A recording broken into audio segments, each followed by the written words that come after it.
She saved my burning ranch, but what I owed her was more than gold. The sun had not yet fully risen over the Texas plains, but already the air shimmered with the promise of another merciless day. A pale pink light spread across the horizon, revealing a narrow dirt road, winding through miles of dry grass and dying wild flowers. Along that road, barefoot and trembling, a small girl walked with both arms around her swollen belly. Her name was Ellie, though it had been months since anyone had spoken it with kindness. Her feet were cut from the stones, her hair tangled with dust, and her breath came in quick, frightened gasps. She'd been walking since before dawn, guided only by the desperate hope that somewhere, anywhere, there might still be someone who cared if she lived or died. Behind her, the world she'd known had already forgotten her. The mining camp where she was born had no mercy for a pregnant child. When her secret began to show, when the whispers turned into shouting and her mother's face hardened into disgust, Ellie had been thrown out before sunrise. "You shamed us," her mother hissed, refusing to look her in the eyes. Ellie hadn't even been allowed to take her shoes. She had run into the dust, tears streaking her dirt-caked cheeks until her body itched too much to cry. Now, hours later, she stumbled forward with nothing but fear and the faint sound of wind pushing through the grass. Her stomach cramped sharp and deep. She stopped, gripping her belly, trying to breathe. "Please, just a little more," she whispered to herself, her voice trembling like a broken prayer. Her vision blurred, her knees buckled, and she sank to the ground. The road was empty, the sky endless. When she lifted her head again, she saw something in the distance. A shape rising out of the light. It was a ranch house, wooden and worn, standing alone against the rolling fields. Smoke rose from a chimney, a horse grazed by a fence. For the first time in days, her heart beat faster with something that wasn't terror. She used the last of her strength to drag herself toward it. On the porch sat a man with gray in his beard and scars on his hands. He was tall, broad-shouldered, the kind of man who looked like he belonged to the land itself. His name was Luke Maddox. Folks around town called him the lone cowboy. He'd lived on that ranch by himself for years, ever since his wife and unborn son died in childbirth. Some said he'd buried his heart beside them. Others said he'd gone half mad with grief. He spoke little, drank even less, and spent his days mending fences and talking to his old hound, Rusty, like the dog was the only friend he needed. That morning, Luke had been fixing a saddle strap when Rusty's ears perked up. The dog gave a low growl and stared down the road. Luke followed his gaze and froze. There, half collapsed on the dirt, was a girl, a child, really. Her dress was torn, her face ghostly pale, and her arms wrapped protectively around her belly. For a long, startled moment, Luke just stood there, unsure if he was seeing a mirage. But then she moved, trying weakly to crawl toward the porch steps, and something deep inside him, something buried for years, snapped awake. He ran. His boots pounded the earth as he reached her side. "Hey, hey now, easy," he said, kneeling beside her. She flinched, eyes wide with terror. "Don't, please don't hurt me," she whispered. Luke's voice softened. "Ain't nobody going to hurt you, sweetheart. Let's get you out of the sun." He lifted her as gently as he could. She weighed almost nothing, her body trembling against his chest. Rusty barked once and trotted ahead, leading the way to the house. Luke carried her inside, past the empty rocking chair, past the shelf lined with dust-covered photos of a woman who once smiled there. He laid Ellie down on his own bed, covering her with a clean blanket. Her skin was hot, feverish, her lips cracked. "Water," she murmured. Luke hurried to fetch a cup, holding it carefully to her mouth. She drank in desperate gulps, coughing, then whispering a faint thank you. When she drifted into sleep, Luke sat by the bedside, studying her face. She couldn't be more than 12. What kind of world, he wondered bitterly, leaves a child like this to fend for herself? When she awoke hours later, the room was dim, the lamp beside her glowing soft and golden. Luke was still there, sitting in the old chair with a book he wasn't reading. She blinked at him, confusion flickering across her face. Where am I? My ranch, he said quietly. You passed out on the road. Thought I'd best not leave you there. Her fingers twisted in the blanket. You ain't going to send me back, are you? He shook his head. Not till you tell me where back is. Tears filled her eyes. There ain't no back. They told me to go, said I ruined everything. Luke didn't ask who they were. He didn't need to. He'd seen that kind of hurt before, the kind that carved people hollow. He just nodded, his voice low and steady. You ain't ruined, kid. You just got dealt a bad hand. Now you rest. We'll figure the rest out come morning. The next day, Ellie tried to stand, but nearly fainted. Luke helped her back into bed. He made soup, clumsy but warm, and coaxed her to eat. When she saw him feed Rusty before himself, something inside her softened. At night, she whispered through the darkness, "Why are you helping me?" Luke stared into the fire for a long moment. Because someone should have helped my wife when she needed it. Maybe then she'd still be here. Neither spoke for a while after that. The fire crackled. Outside the coyotes howled, but inside the small ranch house, for the first time in years, there was the faint hum of something living again. Hope. Over the next few days, Ellie grew stronger. She followed Luke around the ranch, her bare feet padding softly on the wooden floors. She watched him feed the horses, fix fences, and whistle low tunes that sounded half like lullabies. Sometimes she'd sit on the porch steps, stroking Rusty's fur, staring out at the endless plains. When Luke joined her one evening, she said quietly, "You don't talk much." He smiled faintly. "Ain't much worth saying. Most days I like it here." She said, "It's quiet. Nobody yells. Quiet can be a blessing," he replied. "But it can get mighty lonely, too." She turned her face toward him, eyes full of a sadness too old for her age. "I was lonely even when I wasn't alone." That struck Luke deeper than he expected. He looked out across the fields where the sun was setting in waves of gold and red. "I know that feeling," he said softly.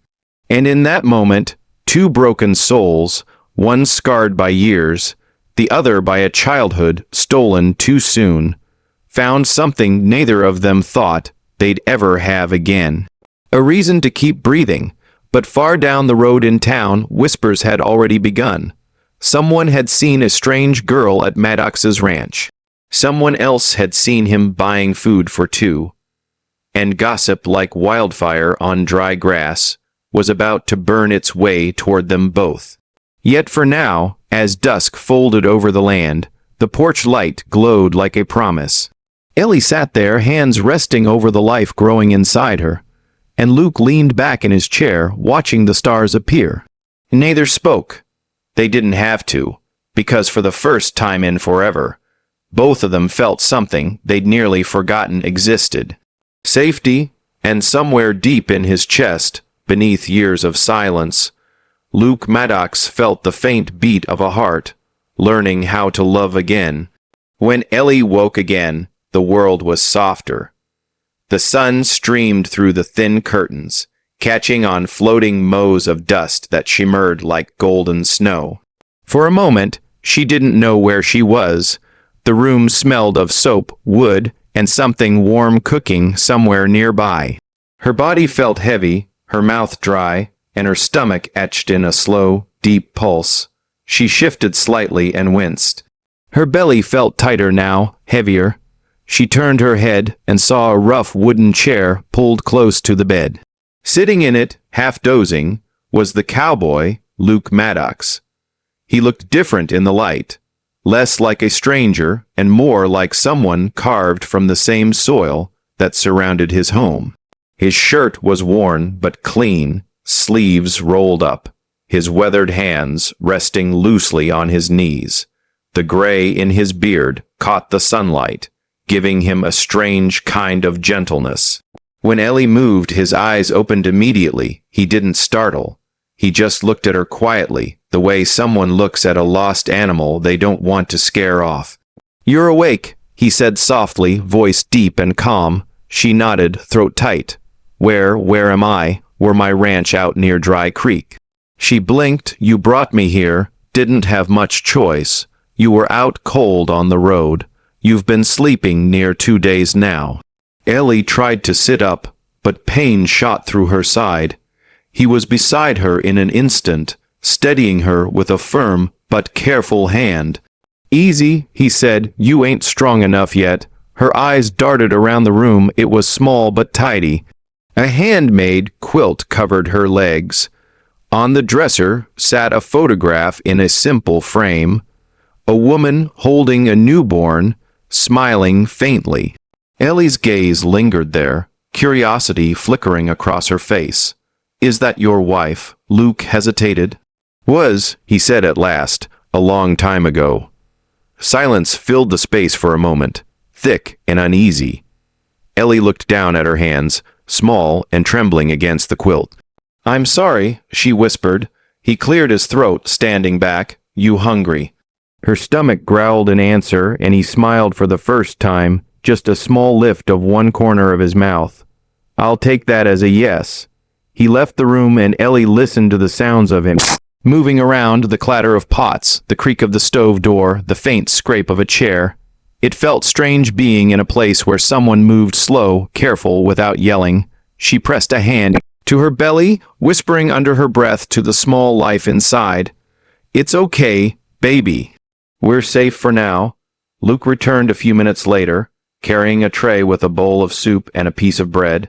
He set it gently on her lap. "Ain't much, but it's hot." She hesitated, then began to eat. The soup was thin but warm, and she could feel it spreading through her empty stomach like sunlight after rain. He sat back down, watching quietly until she finished. When she finally looked up, she found his eyes steady on her, not with judgment, but with something closer to worry. "You from the camp?" he asked. Her spoon froze midair. "How'd you know?" "Only place a child comes from on foot out this way." "Ain't been nothing but old miners and trouble down there for years." She nodded, staring into her bowl. "They made me leave," she said softly. "Said I was bad luck. Said I brought shame." Her voice cracked, and she swallowed hard, trying to keep it from trembling. "Mama wouldn't even look at me." Luke leaned forward, elbows on his knees. "You don't got to talk if you don't want to." But she did. It poured out of her. Whispers the stairs. The man who had promised her safety and left her broken instead. Every word seemed to take a piece of her strength until by the end she was shaking. When she was done, Luke didn't speak right away. The only sound was the ticking of the old clock on the wall, and Rusty's slow breathing by the fire. Finally, Luke said quietly, "You ain't done nothing wrong, Ellie. Not one damn thing. Don't you let anyone tell you different." She met his eyes, searching for any hint of pity or disgust, but there was none, only a steady kindness that made something inside her crack wide open. After that day, life on the ranch settled into a rhythm. Luke woke early to tend the horses, and Ellie helped as best she could, feeding chickens, sweeping the porch, trying to feel useful. The first few times she tried, Luke scolded her gently. "You need to rest. You're carrying more than a broom," or she kept helping anyway, needing to feel like she belonged. Some nights she would wake from nightmares, flashes of shouting voices, her hand gripping her wrist, the sting of humiliation. Each time she'd find Luke sitting near the fireplace, whittling or reading from an old Bible. He never asked what she dreamed about. He just poured her a cup of water and stayed close until she calmed down. One evening, they sat together on the porch as the sky burned with the colors of another Texas sunset. The world glowed orange and gold, the kind of beauty that almost hurt to look at. Luke leaned back in his chair, hat tilted low, while Ellie rested her hands on her stomach and watched the horizon. "Mr. Luke," she said quietly. He looked over. "Do you think people like me ever get forgiven?" He was silent for a long time, then said, "Darling, you ain't the one who needs forgiven. World's just cruel sometimes. Folks blame what they don't understand." She frowned, staring at her feet. "But they said I was dirty." Luke sighed, looking out over the fields. Far as I can tell, the only dirty ones are the people who turn their backs on a child. Something about the way he said it, low, steady, like truth carved in stone, made her chest ache. Days turned into weeks. Slowly, Ellie began to smile again, even laugh now and then when Rusty tried to steal her bread or when one of the chickens chased her around the yard. Luke found himself watching her sometimes, realizing just how much life had returned to this place because of her. The ranch had been silent for so long. Now it breathed again, but it didn't take long for the town to notice. A girl, pregnant, young, staying out at the Maddox's ranch. Whispers spread faster than dust storms. Some said he'd gone crazy, others said worse. Luke ignored it at first. He'd lived with rumor before, but soon the stares turned to talk and talk turned to action. It happened one gray morning when the sheriff rode up with two other men. Ellie was feeding the chickens when the sound of hooves startled her. Luke came out of the barn, wiping his hands on a rag. "Luke," the sheriff said, tipping his hat. "We got to talk," I figured. The sheriff looked uneasy. "This girl, she's underage. Town's concerned." "Town's nosy," Luke replied evenly. "Maybe so, but folks are saying things. You keeping her here looks bad." Ellie stood frozen, clutching the chicken feed. Luke's face didn't change, but his voice went cold. "She's got nowhere else. You think I'd throw her back to the wolves?" "Luke." He stepped forward, eyes hard now. "You tell your people this. She stays. Anyone thinks different can come say it to my face." For a moment, no one spoke. The sheriff sighed, turned his horse, and rode off. Others followed. When they were gone, Ellie ran to him, tears in her eyes. "They're going to hurt you," she said. He shook his head. "They already tried once years ago. Didn't take then, won't take now." She stared up at him, her small hands clutching his sleeve. "Why do you care so much about me?" Luke looked at her for a long moment, his voice rough when he finally spoke. "Because once someone should have cared that much about me." The wind blew across the plains, carrying the smell of rain, and standing there a broken girl and a weary man. They both understood something neither had dared to believe in before, that maybe love wasn't always born from blood or promise. Sometimes it was born from the choice to stay,